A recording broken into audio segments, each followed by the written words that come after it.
पित्तल सामग्री सफा करने बाहाना घरे पशि सुना चेन लुट करे लुटेरा। सूचना अनुसार बालेश्वर जिला कमर्दा थाना अंतर्गत राउत मंदालुनी ग्राम में घटी जाइए एक अभावनीय घटना।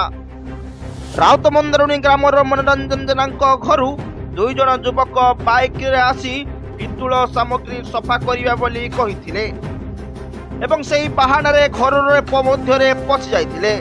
गोटे पितुल सफा करिबा परे सुना चेन सफा करदेवे कही बेकरू सुना चेन को काढ़ी नहीं सेही दुई लुटेरा एवं गोटे जरी भितरे हलदी मारी जरी किछि पाउडर भितरे सुना चेन को लोड करी बाइक रे छु मारी देथिले सेही युवक दुई जन, जोथिपाई पूरा परिवार हाँ काढ़ी चाहिथिले, जहा आपण मध्य आश्चर्य होइजिवे।